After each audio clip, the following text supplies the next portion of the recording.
चलिए आज हम इलेक्ट्रोस्टैटिक के लास्ट टॉपिक यानी कैपेसिटर के बारे में चर्चा करेंगे। कैपेसिटर को हम लोग कंडेंसर भी कहते हैं। कैपेसिटर या कंडेंसर ये क्या है, इसके बारे में इन डिटेल से आज इंट्रोडक्शन पहले देखेंगे, उसके बाद इससे रिलेटेड कॉन्सेप्ट हम लोग देखेंगे कितना होता, क्या क्या होता। ये कैपेसिटर या इसी को हम लोग कंडेंसर भी कहते हैं। आप लोग इसका इस्तेमाल करते होंगे फैन में। ये सीलिंग फैन में ऊपर में एक बैटरी जैसा शेप होता है जिसमें ये कैपेसिटर या कंडेंसर, कई बार पंखा ख़राब हो जाता है या स्पीड कम देता है, कम स्पीड से घूमता है, तो आप लोग कहते होंगे कंडेंसर बदल दो। वही कंडेंसर या कैपेसिटर एक ही चीज़ है। तो कैपेसिटर ये लास्ट टॉपिक है इलेक्ट्रोस्टैटिक्स का। ये एक्चुअल में है क्या? तो कैपेसिटर या कंडेंसर को हिंदी में संधारित्र कहा जाता है। ये संधारित्र या कैपेसिटर क्या होता है? ये एक इलेक्ट्रिकल डिवाइस है जिसमें इलेक्ट्रिक पोटेंशियल एनर्जी स्टोर करने का काम हम लोग करते हैं।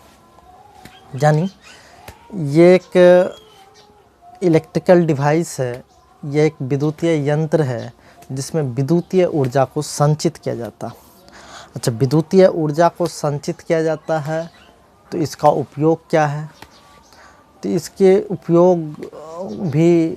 इसके उपयोग को भी हम लोग देखेंगे। जैसे रेक्टिफायर वगैरह में करंट को फिल्ट्रेट करने में इसका उपयोग करते हैं।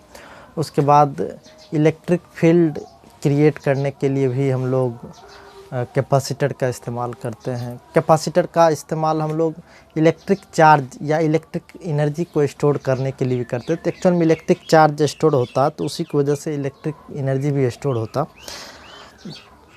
तो इलेक्ट्रिक एनर्जी कितना स्टोर होता है इसके लिए हम लोग डेरिवेशन वगैरह भी पढ़ेंगे। ये कैपेसिटर या संधारित्र के बारे में अगर कोई पूछे ये संधारित्र क्या है, शुद्ध हिंदी में अगर इसको हम बताएं तो बोलेंगे यह एक विद्युतीय युक्ति है जिसमें विद्युतीय ऊर्जा या विद्युत आवेश संचित करने का काम किया जाता है। तो विद्युतीय स्थितिज ऊर्जा एक्चुअल में इलेक्ट्रिक पोटेंशियल एनर्जी स्टोर करने का काम किया जाता है। किस में? संधारित्र में यानी कैपेसिटर में। तो इसका उपयोग क्या है वो तो हम बता ही हैं कि रेक्टिफायर में भी करंट को फिल्ट्रेट करने का काम करते हैं। उसके अलावे भी इलेक्ट्रिक चार्ज या इलेक्ट्रिक पोटेंशियल एनर्जी स्टोर करने का काम करते हैं।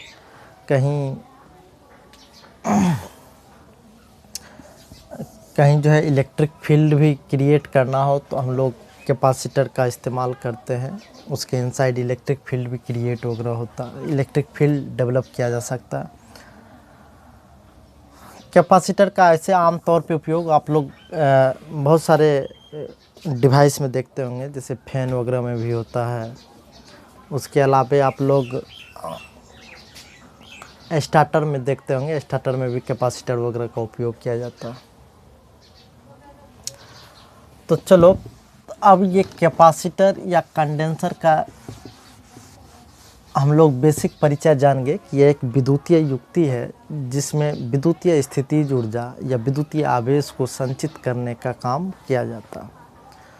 यानी it is electrical device in which we store the electric potential energy और इलेक्ट्रिक चार्ज।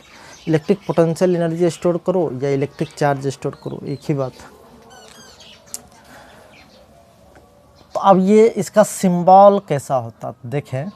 जब कभी भी दो पैरेलल लाइन खींचा मिल जाए, किसी भी इलेक्ट्रिक सर्किट में दो पैरेलल लाइन, देखो दो पैरेलल लाइन अगर खींचा मिल जाए तो ये कहीं ना कहीं कैपेसिटर का सिंबल। तो इसमें कई बार एक पे पॉजिटिव और दूसरे पे नेगेटिव सिंबल दिया रहता है, एक पे पॉजिटिव साइन दूसरे पे नेगेटिव। ये कैपेसिटर क्या? तो दो पैरेलल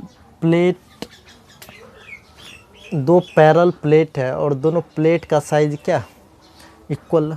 दोनों प्लेट का साइज इक्वल। चलिए हम कैपेसिटर के कैपेसिटर के सिंबल के बारे में स्टडी कर चुके हैं। कैपेसिटर का ये एक सिंबल है। इसके अलावा भी एक इसका एक और सिंबल है। देखो, एक पैरेलल लाइन और एक ये थोड़ा सा कर्व लाइन, ये पॉजिटिव ये नेगेटिव, ये भी सिंबल कैपेसिटर का ही है। देखो, कैपेसिटर के एक प्लेट पे पॉजिटिव चार्ज होता है और दूसरे प्लेट पे नेगेटिव चार्ज होता है, इसीलिए एक को हम लोग पॉजिटिव साइन से, दूसरे को नेगेटिव साइन से इंडिकेट कर देते थे। यहाँ भी पॉजिटिव का मतलब ये पूरा charge plate positively charge plate होगा और ये पूरा पूरा नेगेटिव चार्ज इंड्यूज होता। तो कैपेसिटर ऐसा सिंबल कहीं मिल जाए इलेक्ट्रिक सर्किट में या ऐसा सिंबल मिल जाए तो ये एक्चुअल में कैपेसिटर का सिंबल है। कैपेसिटर यानी वही कंडेंसर यानी संधारित्र है। तो संधारित्र का उपयोग हम लोग क्या क्यों करते हैं तो आपको पता ही है, एक इलेक्ट्रिक एनर्जी स्टोर किया जाता है इसमें, इलेक्ट्रिक पोटेंशियल एनर्जी। अब देखो, इसको बनावट के आधार पे यानी कंस्ट्रक्शंस के आधार पे इसके प्रकार वगैरह की अगर हम बात करें तो ये कंडेंसर, टाइप्स ऑफ कंडेंसर की अगर हम बात करें, टाइप्स ऑफ कंडेंसर या कैपेसिटर, तो देखो on the basis of geometry अगर हम देखें, on the basis of geometry, तो ज्योमेट्री के आधार पर यानी देखने में कैसा शेप एंड साइज इसका क्या है, यानी ज्यामितीय आधार पर इसके प्रकार अगर देखेंगे, ज्यामितीय आधार पर, तो देखो ज्यामितीय आधार पर टाइप्स ऑफ कंडेंसर यानी कंडेंसर के प्रकार यानी संधारित्र के प्रकार की हम बात कर रहे हैं। संधारित्र के प्रकार तो केवल हम टाइप्स ऑफ का यहाँ चर्चा कर देते हैं, इन डिटेल्स हम लोग बाद में पढ़ेंगे। तो देखो, ये on the basis of geometry अगर देखोगे तो ये सबसे पहले एक आता parallel plate capacitor. Parallel plate capacitor, ये पैरेलल प्लेट कैपेसिटर कुछ नहीं, जस्ट पैरेलल प्लेट का एक कॉम्बिनेशन होता है, वही दो पैरेलल प्लेट दोनों इक्वल साइज का होता है, तो इसको हम लोग पैरेलल प्लेट कैपेसिटर कहते हैं। शुद्ध हिंदी में अगर बात करें तो समांतर पट संधारित्र इसको कहेंगे, समांतर पट संधारित्र। पट का मतलब वही पट्टी यानी प्लेट से पट संधारित्र। इसके अलावे एक होता है स्फेरिकल कैपेसिटर। स्फेरिकल कैपेसिटर, इसको हम लोग गोलीय संधारित्र कहते हैं, गोलीय संधारित्र। गोलीय संधारित्र जस्ट शेप में जो है गोलाकार होता है और कुछ नहीं, ये गोल आकार का होता है, इसको गोलीय संधारित्र यानी स्फेरिकल कैपेसिटर बोलते हैं। एक होता है cylindrical capacitor. Cylindrical capacitor, cylindrical capacitor को हम लोग बोलते हैं बेलनाकार संधारित्र। क्या बोलते हैं? बेलनाकार संधारित्र, बेलनाकार संधारित्र। ये गोलीय कैपेसिटर, स्फेरिकल कैपेसिटर, गोलीय संधारित्र, एक सिलिंड्रिकल कैपेसिटर जिसको हम लोग बेलनाकार संधारित्र कहते हैं। ये बेलन का कार्य, यही सिलिंड्रिकल कैपेसिटर आप लोग कंडेंसर में, पंखा वगैरह में देखते हैं, प्रायः यही सिलिंड्रिकल कैपेसिटर ही हमको देखने को मिलता है। इन सब के अलावा एक होता है inclined plate capacitor. Inclined plate capacitor, देखो इंक्लाइंड प्लेट कैपेसिटर में क्या होता है, एक प्लेट तो पैरेलल होता ही होता है, दूसरा प्लेट थोड़ा सा तिरछा होता है। ये इस तरीके से इसका शेप बना सकते हैं, या इसका शेप अगर हम यहाँ देखें तो देखो एक प्लेट सीधा हुआ और दूसरा प्लेट ये आरा तिरछा होता है। इन सब के अलावे भी इसको और भी डिफरेंट, जैसे लेडर कैपेसिटर भी हम लोग इस्तेमाल कर सकते हैं। लेडर यानी सीढ़ी नुमा स्ट्रक्चर होता है और कुछ नहीं, लेडर कैपेसिटर। ये एससी वर्मा के सवाल वगैरह में भी मिल जाएगा, देखना इस टाइप का एक प्लेट पूरा पैरेलल प्लेट होता है और दूसरा एक सीढ़ी नुमा स्ट्रक्चर इस तरीके से होता है। तो इसका ये भी लेडर के मतलब ये एक प्लेट को थोड़ा सा डिजाइन कर दिया गया, जैसे एक प्लेट यहाँ थोड़ा सा तिरछा कर दिया गया था, एक मान लो पॉजिटिव प्लेट है, दूसरा नेगेटिव प्लेट का काम करेगा। यहाँ भी एक पॉजिटिव प्लेट होगा, दूसरा नेगेटिव प्लेट का काम करेगा, तो थोड़ा सा लेडर नुमा बना दिया, इसके लेडर कैपेसिटर बोलते हैं। इन सब के अलावा सेल के स्ट्रक्चर का भी कैपेसिटर हो सकता है। तो ये देखने में जो जैसा लग गया उसको ऐसा कैपेसिटर नाम दे दिया। जैसे ये पैरेलल प्लेट है, पैरेलल प्लेट कैपेसिटर, ये स्फेरिकल था जिसमें था स्फेरिकल कैपेसिटर।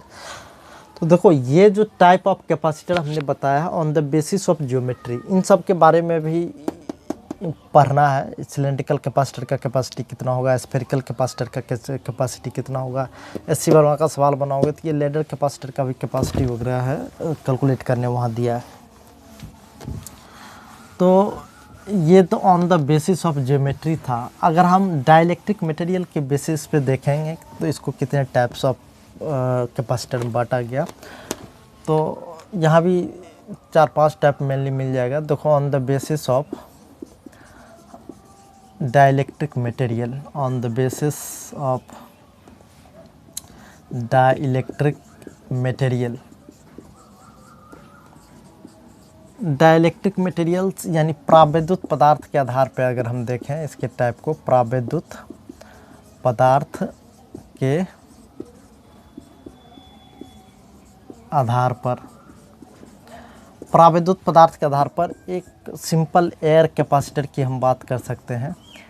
एयर कैपेसिटर कुछ नहीं, वो जो एक पैरेलल प्लेट कैपेसिटर था ना, पैरेलल प्लेट के इनसाइड का जो मीडियम है वो एयर रहा होगा, इसीलिए इसको एयर प्लेट कैपेसिटर कहते हैं या सिंपल एयर कैपेसिटर कहते हैं। दूसरा, इसके अंदर 2 प्लेट के इनसाइड अगर मान लो वाटर, प्योर वाटर यहाँ इस्तेमाल किया जाता है, तो वाटर अगर रख दिया जाए तो ये वाटर कैपेसिटर कहलाएगा। इसी में अगर मान लो इसके बीच का मटेरियल अगर लकड़ी का टुकड़ा हो तो उसको हम लोग वुड कैपेसिटर कह सकते हैं।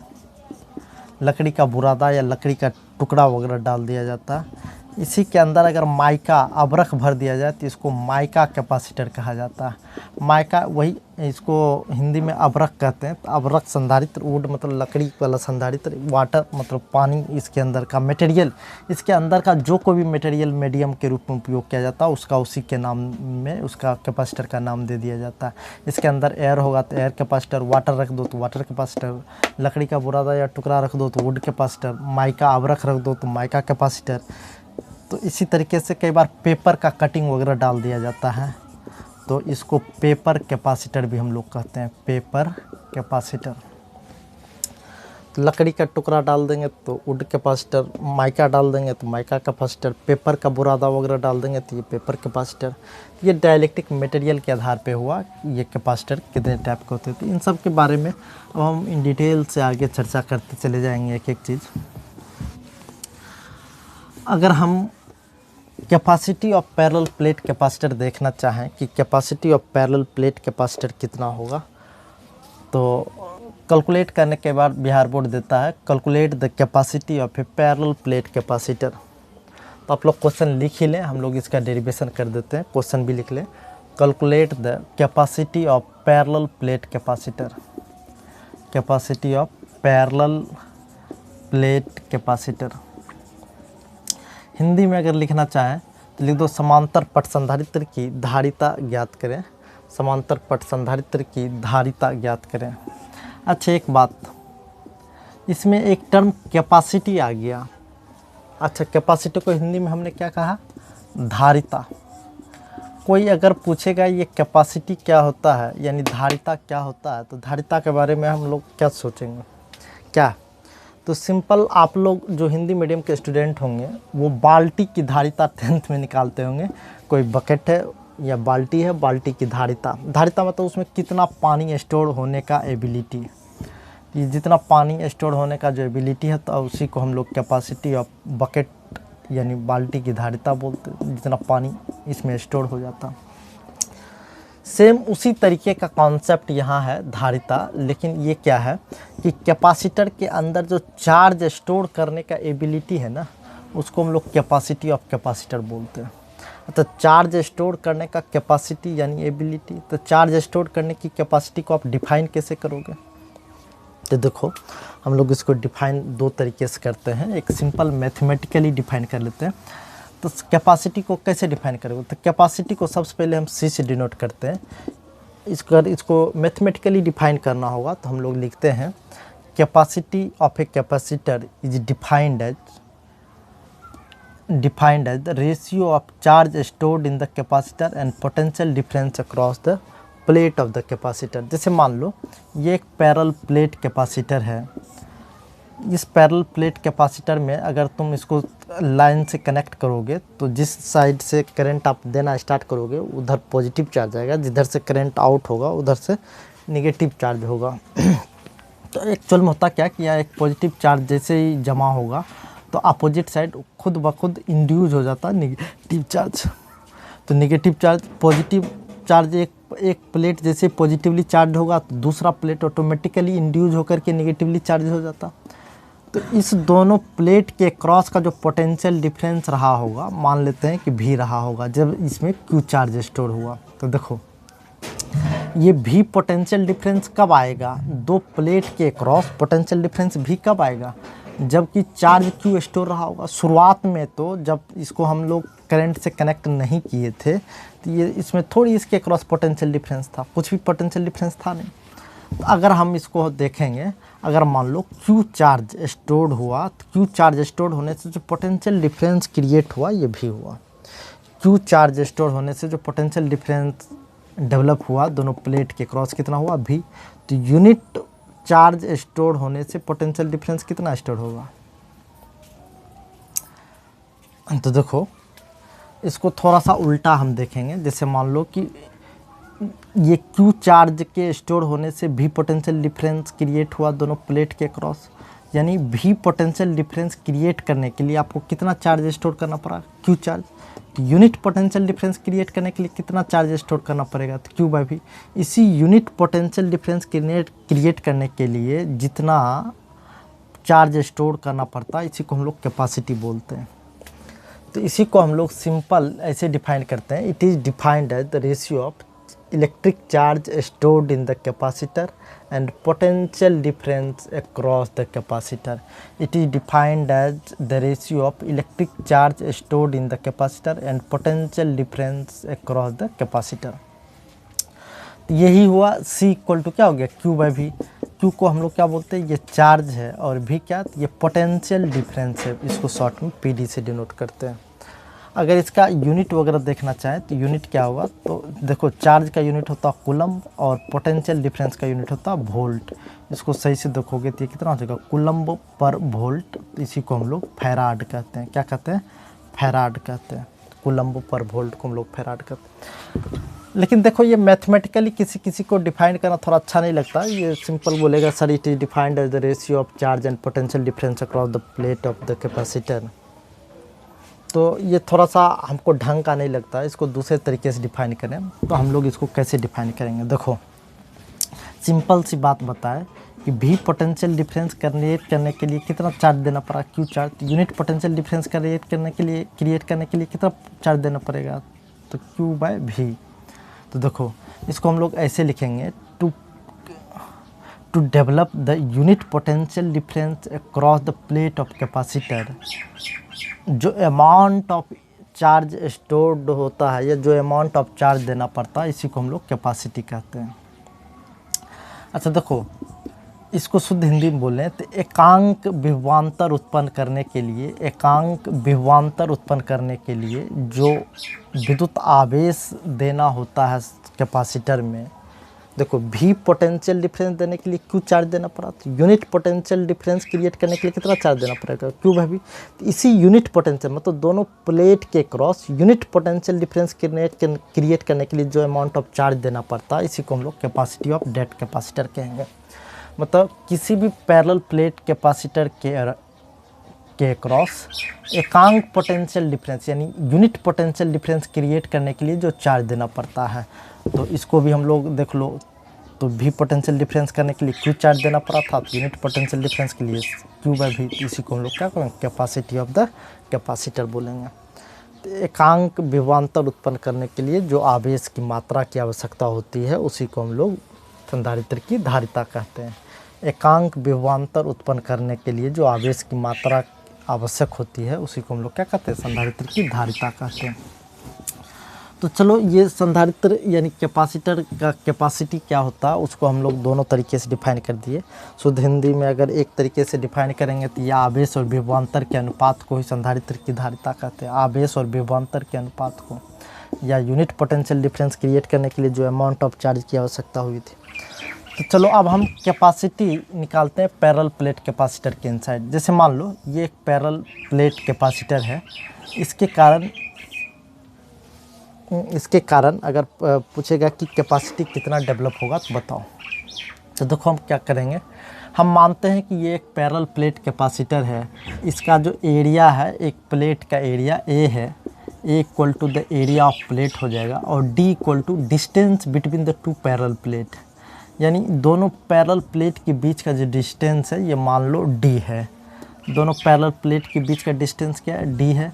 एक पॉइंट को हम इस साइड ए मान लेते हैं और दूसरे पॉइंट को बी मान लेते हैं। देखो दोनों प्लेट के क्रॉस का जो पोटेंशियल डिफरेंस रहा होगा, इस पोटेंशियल डिफरेंस को हम भी मान लेते हैं। इस पोटेंशियल डिफरेंस को हमने क्या माना, भी। दोनों प्लेट के बीच का डिस्टेंस कितना, तो स्मॉल डी। एक प्लेट का एरिया कितना है, अच्छा देखो एरिया को जब ए मान लिए तो इस पॉइंट को हम कुछ और ही मान, पी और क्यू मान लेते हैं, नहीं तो एरिया ऑफ द प्लेट से कन्फ्यूजन होगा। ए एरिया ऑफ द प्लेट यानी प्लेट का क्षेत्रफल है, D distance between the plates, दोनों प्लेट के बीच का डिस्टेंस। अच्छा देखो इसमें जिसको हम लोग करंट से कनेक्ट करेंगे, जिस प्लेट को, यहाँ पॉजिटिव चार्ज आएगा और अपोजिट साइड नेगेटिव चार्ज रहा होगा, ऑटोमेटिक इंड्यूज होता। तो देखो तो ये पॉजिटिव चार्ज आएगा तो इस पूरे प्लेट पे पॉजिटिव चार्ज रहा होगा।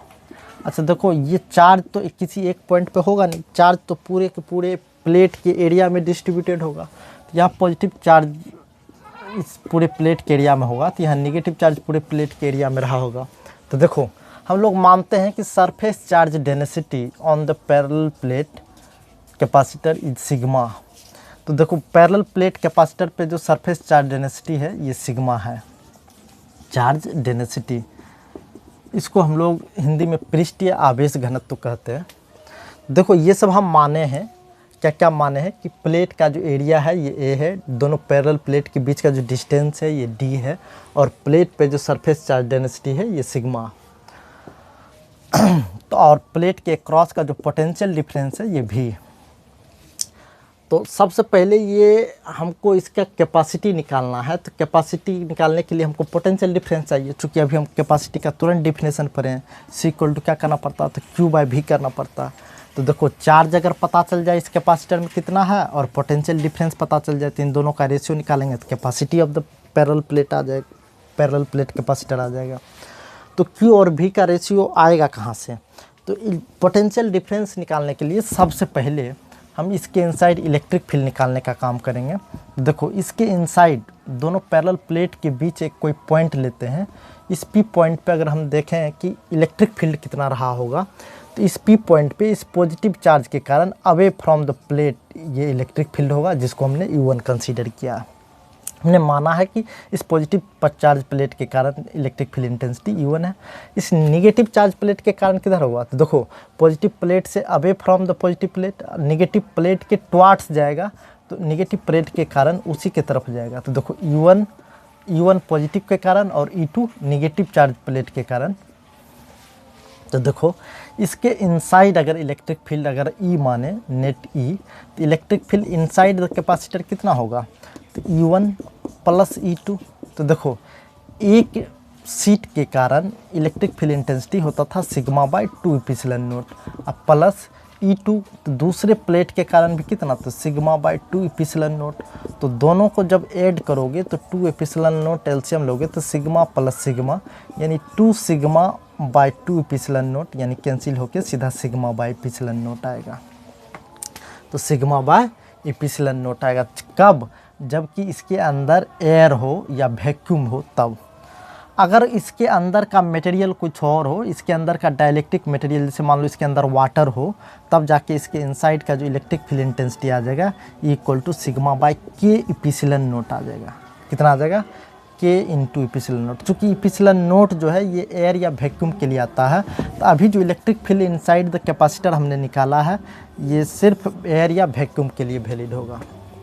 तो चलो हम अब C इक्वल टू लिखेंगे Q बाय V, और Q डायरेक्ट यहाँ कोई एक चार्ज तो है नहीं, पूरे के पूरे प्लेट पे चार्ज डिस्ट्रीब्यूटेड था।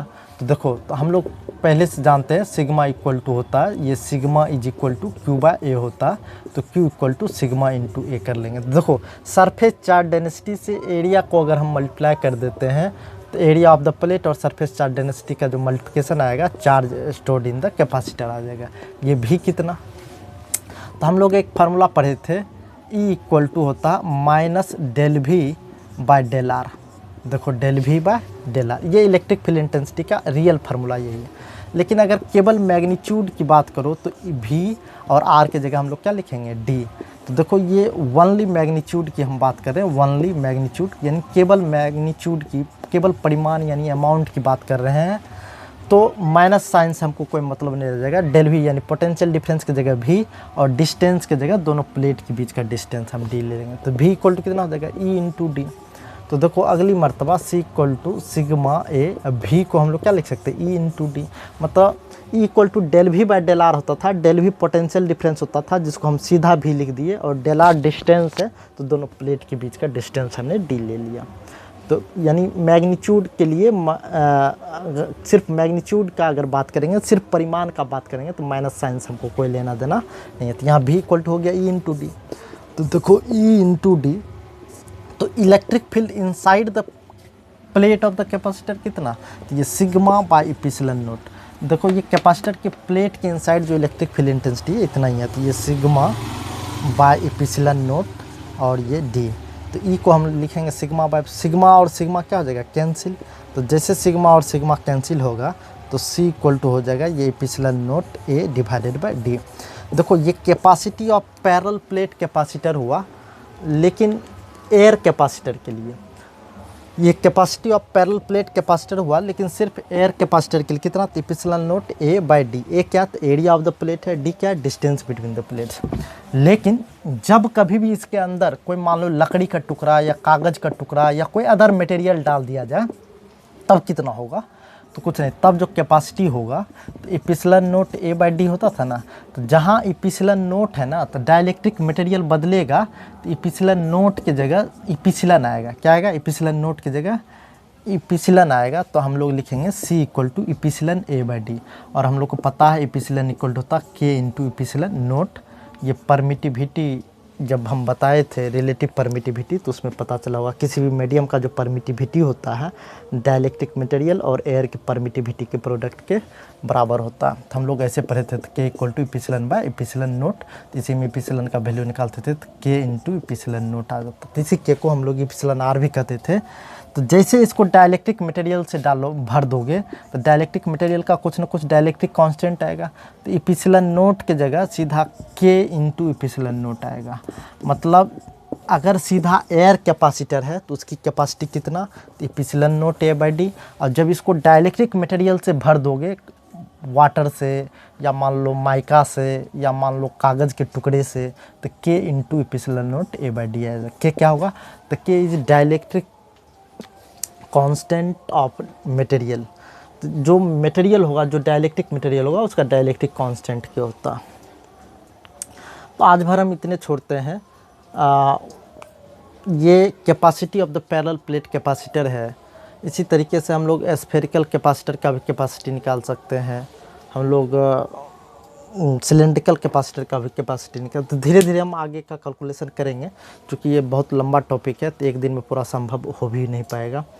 तो हम लोग सीधा याद रखेंगे, अगर पूछेगा पैरेलल प्लेट कैपेसिटर का कैपेसिटी, तो epsilon naught A by D. जब इसी को filled with the dielectric materials यानी किसी प्रावैद्युत पदार्थ से भर दिया जाएगा, तो K epsilon naught A by D याद रखेंगे। इससे आगे मेरा काम हो जाएगा।